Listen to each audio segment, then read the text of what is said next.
Day.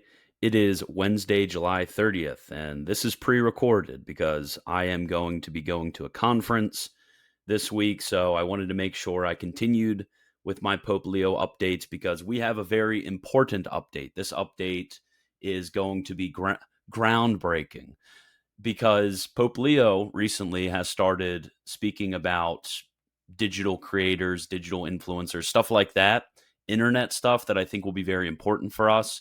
So I'm going to skip over a little bit, some in the beginning, some of those messages. I'll give more summary analyses, or maybe I'll just note what it was and tell you if you want to read it, you can read it. Because I really want to focus on what I think is the meat of the issue, which is going to be the recent statements that he made. So we're going to go through a lot of those entire statements. He makes some cool comments about St. Thomas Aquinas, and I want to go over those as well. So this should be a very awesome update. So let's get right into it. So this is from July 17th through July 30th. On July 17th, he had an audience with participants in the Ecumenical Orthodox Catholic Pilgrimage from the United States. He kind of gave a boilerplate statement about ecumenical dialogue and things like that. We've already spoken about these before. If that's what you're interested in, then you can go read that. And then in July 19th, he did something similar with a message for the Metropolitan Assembly of the Byzantine Catholics of Pittsburgh. So if you want to read about that as well, that's a boilerplate statement as well. But the same day, there was a letter that came out, and I saw that there was a little bit of public interest about it, and I wanted to comment briefly on this. There was a letter appointing Cardinal Sarah to be the Pope's envoy to a liturgical celebration. I saw a lot of people reading into this. There was a similar statement when it came to Cardinal Burke, and Cardinal Burke, there was the Jubilee for the anniversary for his ordination, and it thanked him for his service to the church, et cetera, et cetera. A lot of people read into this a lot and said, oh, this is awesome. Pope Leo is doing cool things with Cardinal Sarah and Cardinal Burke. I wouldn't read too much into it because these are pretty typical, and there's a lot of different individuals in the Curia and among the cardinals and bishops who get similar statements. So I wouldn't read too much into it. But we have on July 20th, he gave a homily, and the homily was very interesting because in this homily, he focused on an aspect that he frequently focuses on, which is the role of silence in our spirituality. This is something which I myself find to be very important, and reflecting on this, I find it to be very fruitful. So this is what he says. He says, and it was about Martha and Mary and then Abraham and the three men. He says, quote, while the circumstances are different, the gospel also teaches us about God's way of acting. Here too, Jesus appears as a guest at the house of Martha and Mary. This time, however, he is not a stranger. He comes to his friend's house in the midst of a festive atmosphere. One of the sisters welcomes him by serving him, while the other sits at his feet. So we're going to get this sort of comparison between the one who works. So this is going to be the active life. So she is going about making food, that sort of hospitality. And then the contemplative life. And the contemplative life is going to be sitting at Jesus's feet and listening to what he has to say. And what we're going to see here is we're going to see that there is this interplay between prayer and the lay apostolate. That's what he's going to draw forward, is that the lay apostolate and also those acts that we have in prayer, impetrating God for his gifts, thanksgiving, et cetera, that is going to be that active sort of aspect of spirituality. And then there's also going to be this passive aspect to it as well. And he draws forward these applications in a beautiful way. So he says, one of the sisters welcomes him by serving him, while the other sits at his feet, listening as a disciple would her teacher.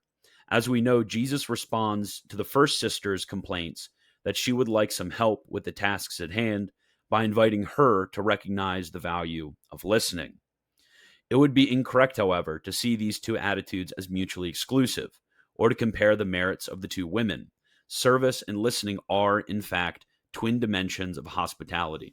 And he's going to see our relationship with God in this way of hospitality. There's the act of hospitality, somebody comes and visits your house and you make them food, you make sure they're taken care of. Then there's the passive aspect of hospitality, which is actually enjoying the presence of the person who's coming over to see you, right? And he's going to see the spiritual life and the apostolate in a similar way. And he's going to draw these forward in different texts that I've seen him give this comparison, but this one is the most clear, is that when it comes to the lay apostolate has this dual way, right? You go and you do things for Christ, whatever it may be, whatever your role in the lay apostolate is, whether it's, digital creating, whether it's politics, whether it's helping around the parish, whatever it may be, there's that active aspect of the lay apostolate. But we need to make sure that there is also the contemplative aspect of the lay apostolate, because the contemplative aspect, devotion, is something which is going to fructify. It's going to actually be that aspect which makes fruitful the lay apostolate itself. It says, our relationship with God comes first, although it is true that we must live out our faith through concrete actions, faithfully carrying out our duties according to our state of life and vocation. It is essential that we do so only after meditating on the Word of God and listening to what the Holy Spirit is saying in our hearts. So when it comes to the lay apostolate, that aspect of spirituality comes first, right? There's a sort of idea that we can have, and it's a very, I hate this word because it's used in a very cringe way, but there's this sort of toxic way in which we approach the lay apostolate, where the only thing that matters is you're just getting it, you're just going out and doing things, right? And that's the aspect. And the more things you do, the more actions that you have in the outward sphere, that's going to be somehow the measure of your spirituality, right? And really those things are a way of responding to the grace of God. They're ways of responding to acts of devotion within us. But that's not the sort of essential aspect. That's not the foundation.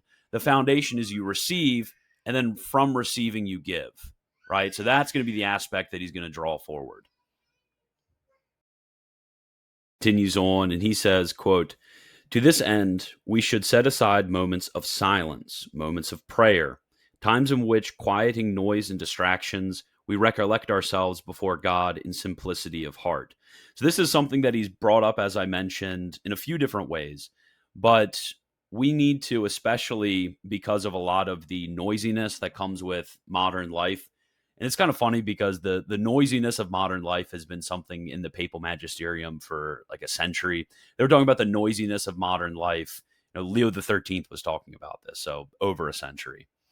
But this is very important for us, and this is going to be something that he brings up later, is there's all of that noise that happens. And this noise isn't something that, contrary to the way in which a lot of people think about this, what they want to do is, because of all the noise and the distraction that comes from our lives online, what a lot of people want to do is they want to say, oh, well, I'm just going to kind of go away from it. Like, I'm just done with it. I'm not going to suffer having to, be in all these situations, have all these distractions. That's not the way that Pope Leo phrases it. What Pope Leo says is, no, actually, you are called to do this. You're called for such a time as this.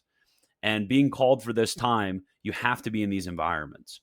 And being in these environments is going to require a lot of the distraction. But what you have to do is you have to have the fortitude. You have to impetrate the grace of God. You have to beg for his grace to be able to overcome those distractions, to be able to overcome those temptations to even immoral acts, immoral words and gestures, and the way in which we treat other people. We need to actually ask God for the grace to overcome this. We can't really go and flee away from it. That's not the proper response to this. And the most important aspect of this is going to be that silence, that recollection in heart that we ought to frequently engage in order that we may overcome all of those distractions, right? So he says this is a dimension of the Christian life that we particularly need to recover today, both as a value for individuals and communities and as a prophetic sign for our times. We must make room for silence, for listening to the Father who speaks and sees in secret. And this idea of a prophetic sign for the times, a lot of people don't understand what this means, and it may be a really confusing statement. But basically what he means is there is this issue that we have in society. So the times in which we live suffers from a certain issue. So for example, we can look at the issues with sexuality. So the issues with sexuality, which permeate our society and cause so much damage, we can be a sign for the times by going against the tide. So by engaging in this sort of silence and engaging in this way of a healthy relationship with all of the noise around us, this is a very attractive quality. This is a prophetic quality to the other people around us who may not even be Catholics, who are going to suffer from a lot of the negative effects of these different vices which are widespread. So when we are able to overcome this, this is going to be attractive to a lot of people around us. This is the idea of a sign of the times. We must make room for silence, for listening to the Father who speaks and sees in secret. Summer can be a providential time for experiencing the beauty and importance of our relationship with God, and how much it can help us to be more open, more welcoming to others. St. Augustine, reflecting on the story of Martha and Mary in one of his homilies, said, "These two women symbolize two lives, the present and the future, a life lived in toil and a life of rest, one troubled and the other blessed, one temporary and the other eternal." And considering Martha's work, Augustine said, "Who is exempt from the duty of caring for others? Who can rest from these tasks? Let us try to carry them out with charity and in such a way that none will be able to find fault with us. The weariness will pass and the rest will come, but rest will only come through the effort made. The ship will sail and reach its homeland, but the homeland will not be reached except by means of the ship." End quote. So when it comes to these ideas, this is extremely important for us to remember, because I do see a lot of people having this temptation, and I myself have had this temptation on many occasions, to kind of get away from those different environments in which we're in and say, oh, maybe I don't need to actually be in these spaces spreading the joy of the gospel, as Pope Leo is fond of saying. I want to get away from these spaces, because these spaces, it's difficult, it's toilsome, it's wearisome to live in. And I know there's so many vices which these excite in me, but actually the way of responding to this isn't by getting away from them. They're actually toiling. You ought to toil. And these periods of silence are really what gives us the energy for being able to toil through all of those moments. It says, today, Abraham, Martha, and Mary remind us that listening and service are two complementary attitudes that enable us to open ourselves and our lives to the blessings of the Lord. Their example invites us to reconcile contemplation and action, rest and hard work, silence in the bustle of our daily lives with wisdom and balance, always taking Jesus' charity as our measure, his word as our light, and his grace as our source of strength, which sustains us beyond our own capacity. End quote. So that was from the homily. I would suggest reading the whole homily. The whole homily is really good. I skipped through a few parts because I don't want to make this video to be 10 hours long reading everything that the Pope says. And the same day, he had an Angelus message. And in this Angelus message, and this is kind of more important towards current events, in the Angelus message, he gave an extensive commentary on the war in Gaza. So he gives us the way in which we ought to think about Gaza. So this is what he says, quote, "Tragic news continues to arrive in these days from the Middle East, especially from Gaza. I express my profound sadness regarding last Thursday's attack by the Israeli army on the Catholic parish of the Holy Family in Gaza City, which, as you know, killed 3 Christians and gravely wounded others. I pray for the victims, and I'm particularly close to their families and to all the parishioners. Sadly, this act adds to the continuous military attacks against the civilian population and places of worship in Gaza. I again call for an immediate halt to the barbarism of the war and for a peaceful resolution of the conflict.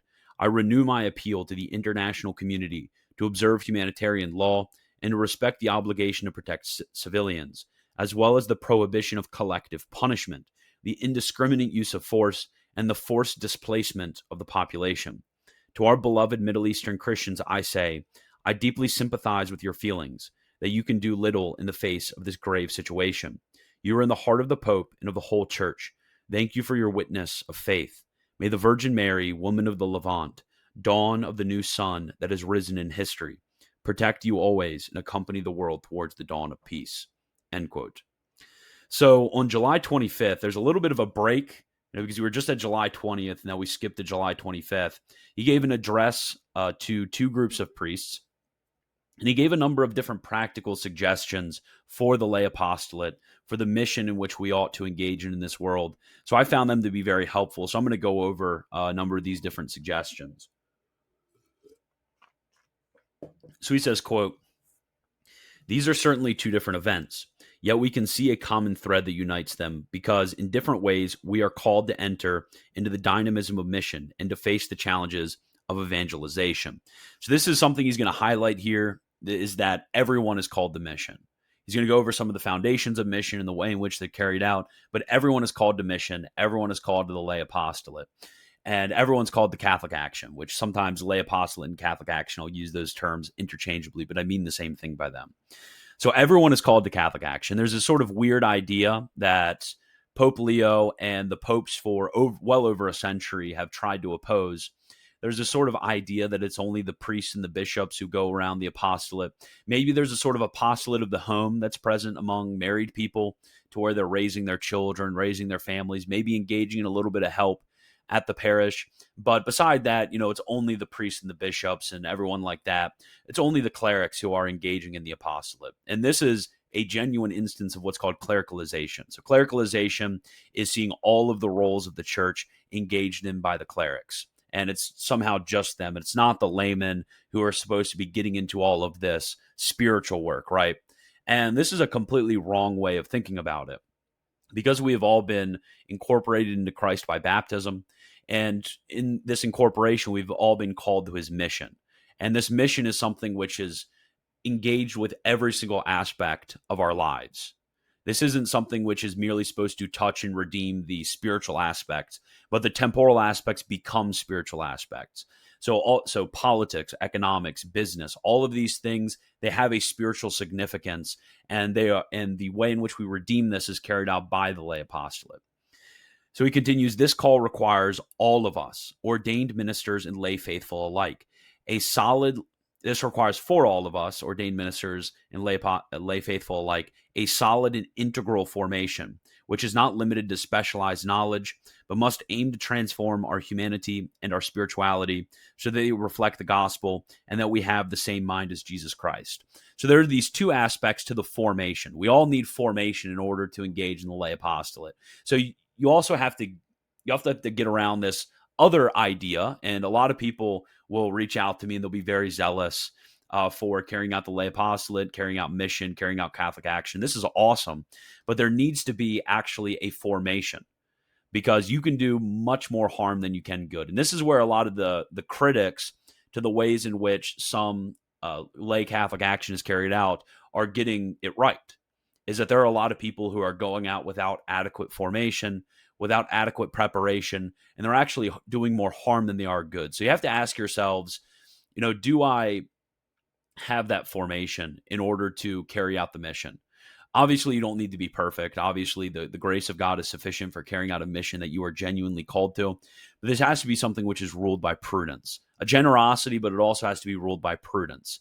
And this requires that twofold formation that he brought up. So there's that specialized knowledge. So obviously, if you're going to engage in Catholic political action, you have to be aware of Catholic social doctrine. You have to know about what the teachings of the church are for politics. If you're engaging in, let's say, lay evangelization for Muslims or for Protestants or for whoever else, you have to know Catholic theology well. You have to know apologetics. You have to know the theology of those who you're trying to reach. These are very important things. You have to know what the church teaches about the way in which you engage in apologetics or mission. These are very important things that you have to know. So there's that specialized aspect to it, but then there's also the general formation aspect. And this is the aspect of the foundation of spirituality. Because remember the Martha and Mary thing. We have to have our foundation of the lay apostolate be the spiritual transformation that comes with the Catholic life. This needs to be the foundation. So you have to remember, before you engage in the lay apostolate, you have to have those two aspects of formation, or you might do more harm than you do good. And frequently you do more harm than you do good.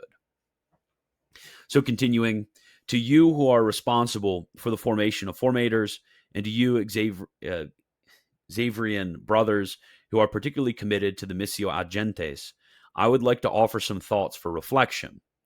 We can add that to be entrusted by the joy of the gospel is not just for priests, but for everyone. And so we speak of happy Christians, happy disciples, and happy missionaries. If this hope is not to remain a mere slogan, formation is essential. Indeed, it is necessary that the house of our life and vocational journey, whether priestly or lay, be founded on rock, that is, on solid foundations with which to face the human and spiritual storms which even the lives of Christians, priests, and missionaries are not exempt. How can we build our house on rock? In this regard, I would like to offer you 3 brief suggestions. So that formation is that formation of rock.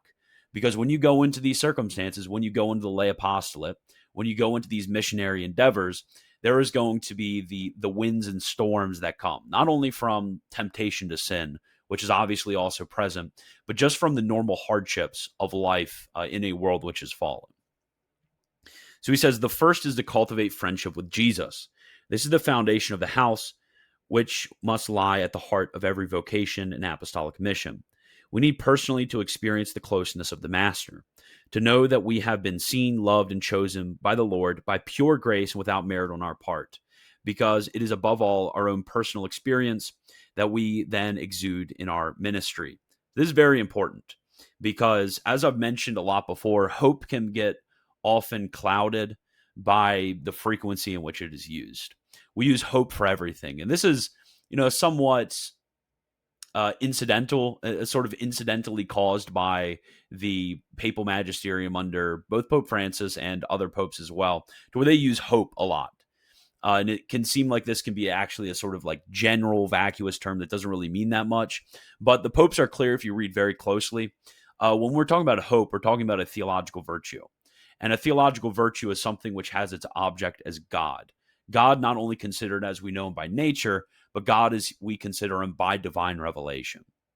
So when we're considering God by divine revelation, we know that he has provided for mankind his own Son, crucified as meritorious cause of all of the graces which come to us. And he has given us also certain promises, promises of gifts which are able to help us carry it out. And hope is particularly focused on those gifts of grace, which come to us through the sacrifice, through the person and work of Christ. So hope is this sort of foundational trust on God that if we ask him, he will provide all of those graces to us to being able to carry out that mission. So obviously, grace without merit of our own is very important because none of us are worth the grace which we're given. Rather, this is something which is a gift from God. So asking God, we can receive because he has promised to give. This is very important because all of those difficulties that come with mission and the difficulties that come with the lay apostolate, the temptations to despair, the temptations of sin, St. Thomas says that we have this hope, and this hope is the foundation for boldness. And hope is the foundation for boldness because not because we have anything within us that is really great and really awesome to be able to carry out this mission, but because we have God on our side and he gives that grace, which is proportionate to the difficulties which we endure day after day. And this is what keeps us from falling into that despair to where we just want to leave the mission field. We say, oh, it's too dangerous for us to be in the mission field. And it's not danger in the mission field as if we're in like Afghanistan about to get our, heads chopped off or anything like that, But the even greater danger, there's a much bigger danger than getting our heads chopped off, and that's the danger of sin. And this is especially a danger for those who are in the online apostolate, is there are a lot of ways in which sin creeps around every single corner to where we respond to others in ways in which we ought not to respond. So it could be a temptation to say, oh, I've fallen into, unkind words to others and dehumanizing others. And therefore I should just leave and I should never come back and I should just not even take the risk. But hope gives us boldness. And it's the boldness to be able to ask for that help from God to overcome and be able to clear us from those temptations. Moreover, when we form our others in the priestly life and according to our specific vocation, proclaim the gospel in mission lands, we first radiate our personal experience of friendship with Christ, which shines through in our way of living, in our attitude, in our humanity, and in how we are capable of living out healthy relationships. The second suggestion is to live an effective and affective fraternity among others. When Pope Francis spoke about priestly life and the crises to be prevented, he liked to emphasize 4 kinds of closeness: closeness to God, to the bishop, to fellow priests, and to the people. In this sense, it is necessary to learn to live as brothers within the presbyterate, as well as in religious communities, and with our bishops and superiors. We must work hard on ourselves in order to overcome individualism and the desire to overtake others, which makes us competitors, so that we learn gradually to build human and spiritual relationships that are both healthy and fraternal. In principle, I think everyone agrees on this, but in reality, there is still a long way to go. And this is very important as well, is when it comes to mission. This is, if you want to read a good book on this, Jean Lucet, his book, Action. I was going to say Action, because it's French, but it's translated into English. His book, Action, Lucet is Ouscette, something like that. You can figure it out. You can find it out. I believe in you. You can use Google, Amazon to figure out Jean Lucet in his book. But Action, the point that he makes is that there were a lot of movements within the 19th and early 20th century that were Catholic action movements, especially in the political sphere. And what they saw that actually we need to keep lockstep. That was the idea, is we need to keep lockstep. Everyone kind of needs to be under this umbrella organization. There needs to be a Catholic political party that's formed, and everyone needs to be forced to join this party. But in reality, the way in which this Catholic action worked out is there were a lot of pitfalls. And these pitfalls were that if you weren't part of the team, if you weren't in Catholic Inc. back, I'm joking. If you weren't in the Catholic Inc. of that era of early 20th century France, then you were actually not on the part of the team. You weren't actually engaging in true Catholic action, because everybody needs to be a part of this party. And the point that he makes is there were so many different pitfalls with this. There were so many different errors that arose. It actually hurt the mission and hurt the witness of the church. And what he says is we actually need to have coordinating relationships. So not everyone is an eye, not everyone's a hand, not everyone's a foot, but actually the body of Christ needs all of these limbs working together, right, in union with and in loyalty to the teaching church. Obviously, we can't have people who are doing the lay apostolate, which is not in union with the directives of the teaching church. So everyone ought to be in union with the church, but we don't have to have this sort of uniformity. We don't have to have this uniformity in the organizations that we're all a part of. But we actually need to have these coordinating relationships and friendships. And we're not competitors in this. We ought to work together. And this future is going to be something that we are in it for together. So this is, I think, a message that's very important for a lot of us, myself included, in the way in which we think about the lay apostolate in the future. And then the third, and this is what he hammers on all the time, the third and final aspect is to share the mission with all the baptized. Again, this is completely against the way in which a lot of, especially traditionalists, will think about the mission, but it's for all the baptized. During the first centuries of the church, it was usual for all the faithful to be like missionary disciples and to commit themselves personally to evangelization. The ordained ministry was at the service of this mission shared by all.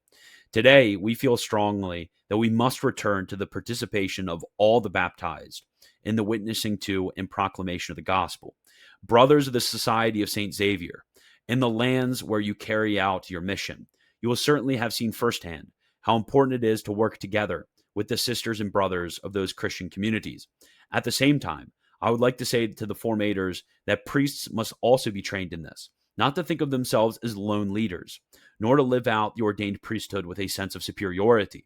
We need priests who are able to discern and appreciate in lay people the grace of baptism and the charisms that flow from it, perhaps even helping them to open up to these gifts and then to find the courage and enthusiasm to commit themselves to help the life of the church and society.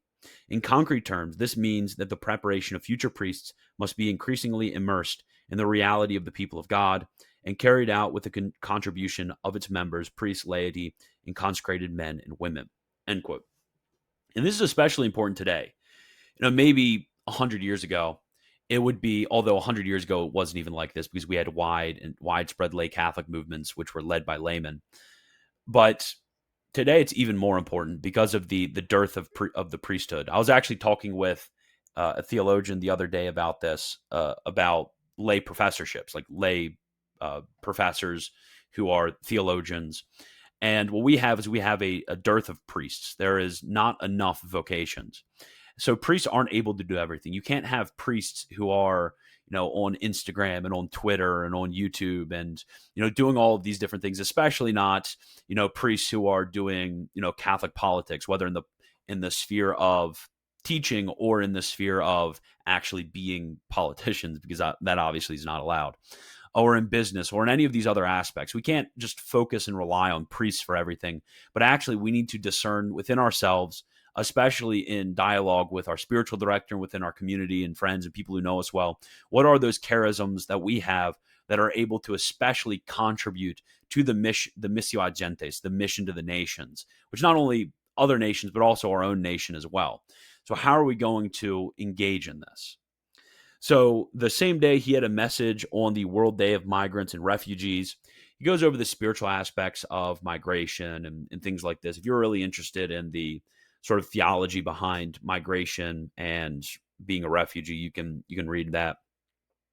And then the same day, he had a video message to Vietnamese catechists. And I thought he made a really cool comment that resonates with a lot of us within the American sphere, because a lot of us are told that we can't do this because it's somehow anti-Catholic. But this is what he says. Furthermore, your ministry is deeply rooted in a strong family and cultural heritage. Pope Francis once spoke to you about the word home and all that it means. Keep alive your love for your family and your native land. These treasures of culture and faith were passed on to you, especially the heroic faith of your parents and grandparents, who, like Blessed Andrew, bore witness in suffering and taught you to trust in God. Your roots and traditions are gifts from God. May they fill you with confidence and joy as you share the faith with others. End quote. And then on July 26th, he had a sort of general statement to the National Assembly of Pax Christi. He made a general statement about peace. I didn't really think it was too necessary to go over it. July 27th, he had his Angelus message about the Lord's Prayer. It's a good message about prayer, and especially about the Lord's Prayer. If you want to read that, you can go ahead. And then on July 28th, he gave this cool message. It's his message to French scouts. And he said things to young people, and he talked a little bit about confirmation. I just thought it was cool, so I'm going to read it. He said, quote, "You are young, full of ideas and enthusiasm. You want to conquer the world, not to subjugate it." This was based when he was like, you got to conquer the world, not subjugate it, because all the evil like all the evil anti-environmentalists, all of the individuals trying to destroy the environment, they're subjugating, but you're conquering the world. It's awesome. You want to conquer the world, not to subjugate it, but to serve the life that comes from God. Humility, a spirit of service, and a deep relationship with Christ allow you to root Christian values within you. Only interior conversion makes possible a change in habits and mentalities, which translates into a new way of living in communion with the environment. Dear friends, many of you are receiving the sacrament of confirmation today, a sign of your commitment to the church. In this sacrament, you fully receive the Holy Spirit, the divine presence who guides, illuminates, and comforts you on your journey of faith. I invite you to invoke him often to be filled with his gifts and graces. You are now consecrated, charged with bearing witness to your faith in the world, to be agents of change and hope in society. This is the responsibility of an active disciple of Christ, committed to proclaiming the gospel and loving one's neighbor. However, all this is possible only through the life of prayer and friendship with God. End quote. Then he gave a message for young people from Peru, which was very similar. And after this, he gave the message that I was talking about, where he talks about St. Thomas. This message is awesome. This message it's so cool. He talks about the aspects of wisdom in the life of the university, and yeah, I just really like it. So I'm going to read basically the entire thing. So this was the message of the Holy Father to participants in the 28th General Assembly of the FIUC. It says, quote, "The theme chosen for the centenary celebration of the International Federation of Catholic Universities is Catholic Universities Choreographers of Knowledge. It is a beautiful expression, one that evokes harmony, unity, dynamism, and joy. In this context, we are invited to ask ourselves, what music are we following? In our times, perhaps more than in past ages, the world is filled with siren songs, appealing for their novelty, their popularity, or at times for the false sense of security they seem to offer. Yet beneath these surface impressions, Catholic universities are called to become, in the words of St. Bonaventure, true itineraries of the mind towards God. In this way, the exhortations of St. Augustine may become a reality within us. Consider, brothers, what happens in the human soul. By itself, it has no light, no strength. All that is beautiful in the soul, its wisdom and its virtue, is not its own. What it knows is not of itself. Its strength is not its own. It is not light in itself. There is a source, a fountain of strength, a root of wisdom. There is, so to speak, a region, if one may so call it, of unchanging truth. When the soul departs from it, it enters darkness. When it draws near, it is illuminated. The university setting, marked by dialogue among diverse worldviews, is not foreign to the Church's mission and identity. To understand why, it is helpful to recall, if only briefly, how, from the earliest days of evangelization, Christians understood that the gospel could not be proclaimed without clarifying how it related to other visions of the world and other conceptions of what it means to be human and to live in society. In this regard, we can consider the question posed by St. Paul to the Christians in Rome, inviting them to reflect on the difference between their former way of life and their present one. What fruit had you then in those things whereof you are now ashamed? For the end of them is death. The peoples of the classical world were not without intelligence.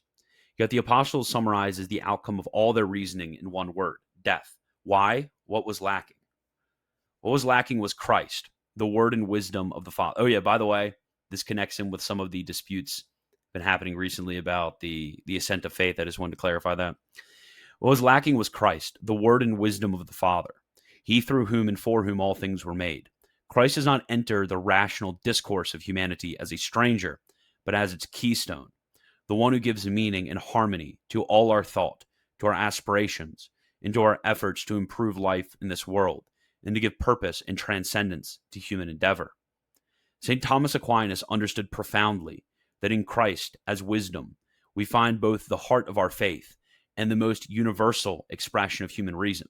Precisely for this reason, sapientia, wisdom rightly understood, is the natural meeting ground for dialogue with every culture and every school of thought. In his commentary on the sentences, and this is just awesome. He's like quoting St. Thomas's commentary on the sentences.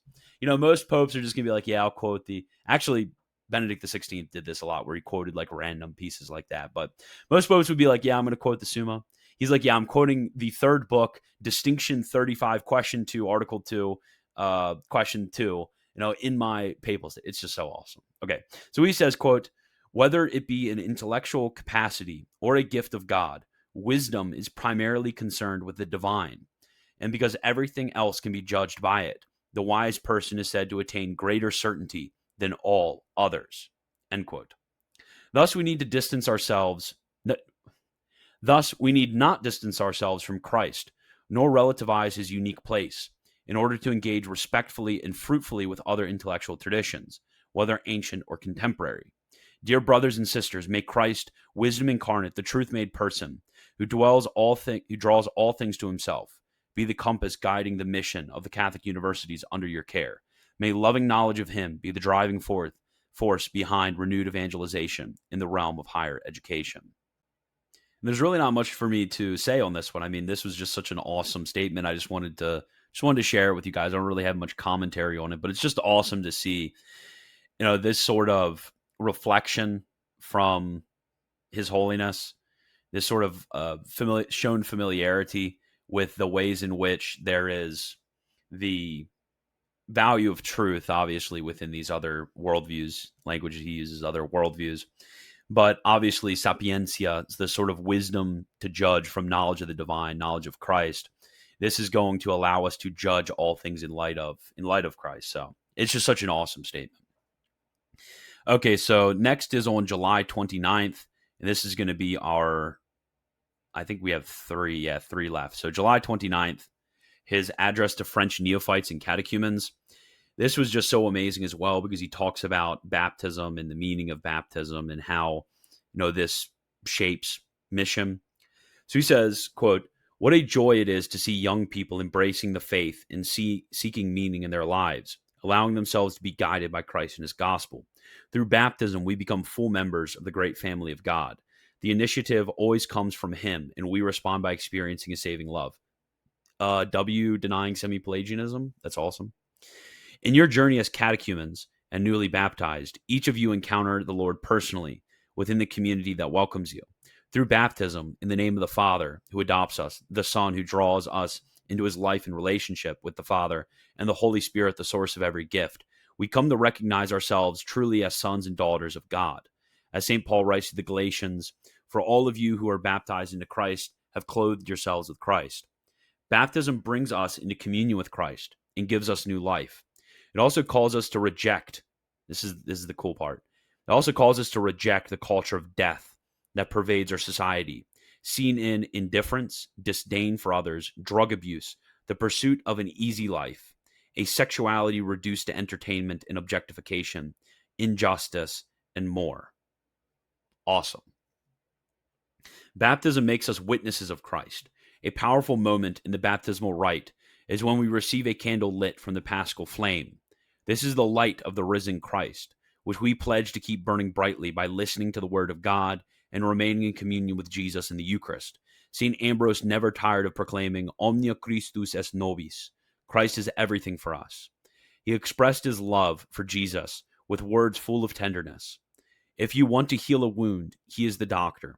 If you are burning with fever, he is the spring. If you are burdened by injustice, he is justice. If you need help, he is strength. If you fear death, he is life. If you long for heaven, he is the way. If you are in darkness, he is light.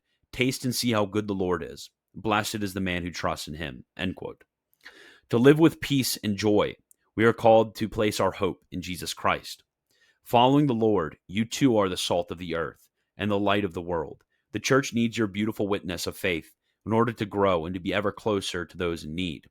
The catechumenate is a journey of faith that does not end with baptism, but continues through life, through moments of joy and difficulty alike. As St. Augustine reminds us, if Christ were not the foundation of hope, he would not lead us. As head, he guides us. As the way, he sets us walking in himself. As our homeland, he draws us to himself. You are called to share your faith with others by bearing witness to Christ's love and becoming missionary disciples. So this is the lay apostolate part of it. Do not settle for a merely theoretical knowledge of the faith. Live it concretely. Let God's love shape your everyday life. The journey of faith can be long and at times difficult, but do not be discouraged. God is always present to support you. As the prophet Isaiah assures you, do not fear, for I am with you. Do not be dismayed, for I am your God. I will strengthen you and help you. It is essential to encounter God through prayer, the sacraments, especially, this is another cool thing, especially a renewed appreciation for the sacrament of reconciliation, a life in community so as to grow in both faith and love. Dear friends, with the help and support of your pastors, of your brothers and sisters in the faith, and following the example of the saints who face the challenges of their own times, I encourage you to remain united to the Lord Jesus. We are not born Christians. We become Christians. We are touched by God's grace. W, rejection of semi-Pelagianism. But that touch is expressed through a deliberate personal decision. Without this authentic choice, we risk carrying the Christian label without its substance, becoming Christians of convenience, habit, or comfort. We become true Christians when we allow ourselves to be personally touched in our daily lives by the word and witness of Jesus. In your trials, your moments of solitude and dryness, your fatigue and misunderstandings, may your hearts find their home in him who is the way, the truth, and the life, the source of all peace, joy, and love. End quote. And then the same day, so that was awesome statement about baptism, the effects of baptism, the foundation of faith, etc., etc. But the same day, he gave his message to influencers. And obviously, for those of us who are online, which is everyone watching this video, we need to keep all of what he says in this message in mind. So I'm basically going to read and give brief comments on the entire message. But I really want to for messages like this, really let the, where it's clear, which it's very clear, let the words of Pope Leo shine forward. So this is what he says. How much we need peace in these times marked by hostility and war, which in turn calls us to give witness to the greeting of the risen Lord. Peace be with you. May his peace be with all of us, in our hearts and in our actions. This is the mission of the church, to proclaim peace to the world. The peace that comes from the Lord, who conquered death, brings us God's forgiveness, gives us the life of the Father, and shows us the way of love. This is the mission that the church entrusts to each of you who have come to Rome for your Jubilee. You're here to renew your commitment to nourish Christian hope in social networks and online spaces. Peace needs to be sought, proclaimed, and shared everywhere, both in the places where we see the tragedy of war and in the empty hearts of those who have lost the meaning of life and the desire for introspection in the spiritual life. Perhaps today more than ever, we need missionary disciples who convey the gift of the risen Lord to the world, whose voice to the ends of the earth, the hope that Jesus gives us, and who go wherever there is a heart that waits, seeks, and is in need. Yes, to the ends of the earth, to the farthest reaches where there is no hope. So this is the language that he's using is awesome. He recognizes that there is the providential time in which we're in the history of the world, where the lay apostolate is more important. The lay apostolate is more important today than it ever was in any other age, because of the many places in which we find ourselves in, because of the lack of priests, et cetera, et cetera. So the lay apostolate is more important today than any other time. And he says that actually it is the mission that the church entrusts to each one of you. So there's also the entrusting of the mission to laymen.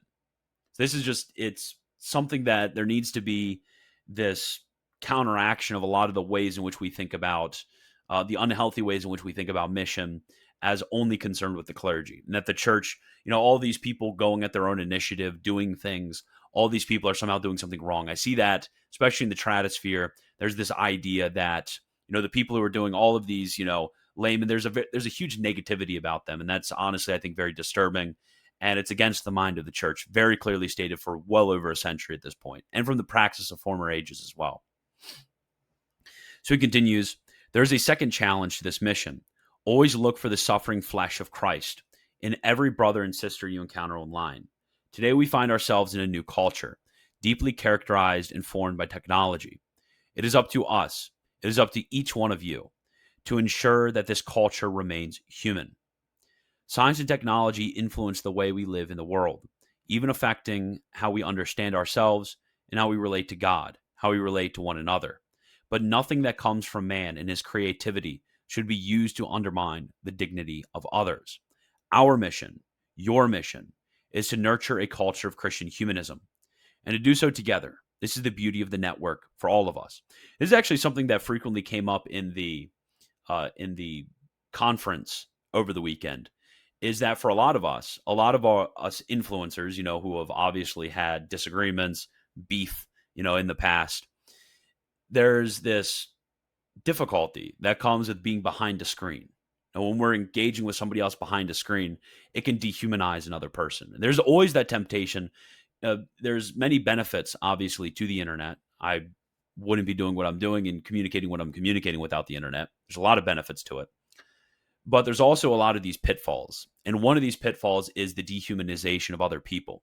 And meeting other people's in person, having face-to-face conversations, in phone calls or things like this, or private messages to each other. These can often humanize another person to us. There's a very humanizing effect to it.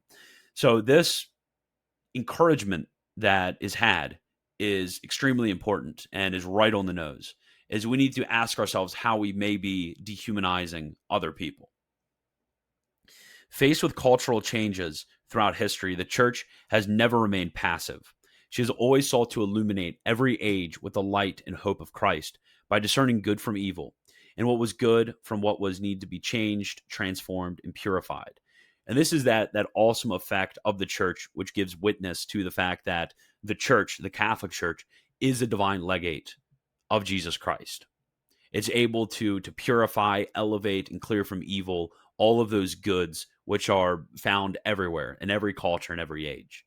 This is a motive of credibility for the church, her ability to do this. She's always on the forefront of everything. I mean, we were on the forefront of contraception. We were on the forefront of IVF. We were on the forefront of AI. There's a lot of different, the internet itself. We're on the forefront of a lot of these different things, and the church provides that moral guidance all the time for all of these different things. Responding to different challenges in every single age. It is not simply a matter of generating. I skipped the paragraph. Today, we're in a culture where the technological dimension is present in almost everything. especially as the widespread adoption of artificial intelligence will mark a new era in the lives of individuals and society as a whole. This is a challenge that we must face, reflecting on the authenticity of our witness, on our ability to listen and speak, and on our capacity to understand and to be understood. We have a duty to work together, to develop a way of thinking, to develop a language of our time that gives voice to love. It is not simply a matter of generating content, but of creating an encounter of hearts. This will entail seeking out those who suffer, those who need to know the Lord, so that they may heal their wounds, get back on their feet, and find meaning in their lives. Above all, this process begins with accepting our own poverty, letting go of all pretense, and recognizing our own inherent need for the gospel. And this process is a communal encounter. Okay, so now the third. And the third is going to be the very challenging one, which is very similar to what he said the other day about the union between multiple different missions in a single mission. Now, we can't do each one of our own things individually, and we can't also have this monolith, but we need to each be doing our things in union with others, right? This brings us to the third invitation in this mission, which I extend to all of you. Go and mend the nets. Jesus called his first apostles while they were mending their fishing nets. He asks the same of us today. Indeed, he asks us to weave other nets, networks of relationships, of love, of gratuitous sharing where friendship is profound and authentic, networks where we can mend what has been broken, heal from loneliness, not focus on the number of followers, but experience the greatness of infinite love in every encounter. Networks that give space to others more than to ourselves, where no bubble can silence the voices of the weakest. Networks that liberate and save. Networks that help us rediscover the beauty of looking into each other's eyes. Networks of truth. In this way, every story of shared goodness will be a knot in a single immense network, the network of networks, the network of God. Be agents of communion, capable of breaking down the logic of division and polarization, of individualism and egocentrism. Center yourselves on Christ, so as to overcome the logic of the world, of fake news, of frivolity, with the beauty and light of truth.